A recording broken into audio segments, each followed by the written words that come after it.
নতুন বিতর্ক, পশ্চিমবঙ্গের সব সরকারি স্কুলে বাধ্যতামূলক বন্দে মাতারাম আগামী সোমবার থেকেই শুরু হবে। শুভেন্দু অধিকারীর আরেকটি ধর্মীয় রাজনৈতিক পদক্ষেপ। মুসলিম শিক্ষার্থীরা কি গাইতে বাধ্য? ধর্মীয় স্বাধীনতা লঙ্ঘন নাকি দেশপ্রেমের শিক্ষা? আজকের এই ভিডিওটি জানলে পুরো বিষয়টি বুঝতে পারবেন এবং আমরা আজকের এই বিষয়টি বিশ্লেষণ করব। পশ্চিমবঙ্গের মুখ্যমন্ত্রী শুভেন্দু অধিকারী ঘোষণা করে দিয়েছেন, রাজ্যের সরকারি বিদ্যালয়গুলোতে ক্লাস শুরু হওয়ার আগে গাইতে হবে বন্দে মাতারাম গান। আগামী সোমবার থেকেই এই নিয়ম কার্যকর হবে। আনন্দবাজারের খবর অনুযায়ী জেলা বিদ্যালয় পরিদর্শকদের কাছে আগেই হোয়াটসঅ্যাপে এই বার্তা পাঠানো হয়েছে।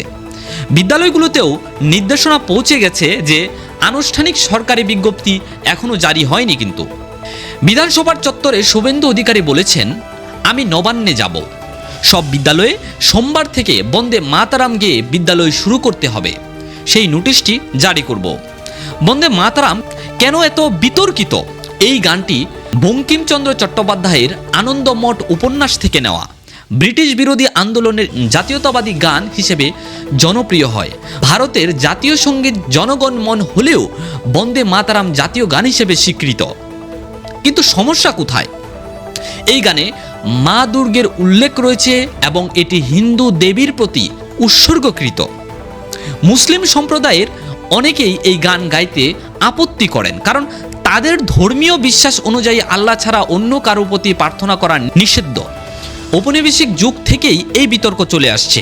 পশ্চিমবঙ্গের মুসলিম জনগণ প্রায় 30%। সরকারি স্কুলে বাধ্যতামূলক করা হলে লাখ লাখ মুসলিম শিক্ষার্থী ধর্মীয় সংকটে পড়বে। গাইতে অস্বীকার করলেও শান্তি হবে কি? এই প্রশ্নগুলোই এখন অস্পষ্ট। ভারতের সংবিধানে ধর্মীয় স্বাধীনতার নিশ্চয়তা দেওয়া হয়েছে বা দেওয়া আছে। কাউকে নিজের ধর্মের বিশ্বাসের বিরুদ্ধে কিছু করতে বাধ্য করা যায় না। তাহলে ওই নির্দেশ কি সাংবিধানিক?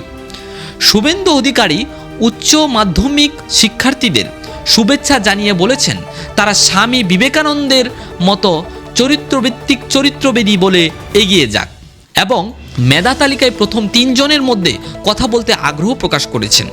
এই সিদ্ধান্ত বিজেপির হিন্দু দায়িত্বের বা হিন্দুত্ববাদী এজেন্টদের অংশ বলে মনে করা হচ্ছে।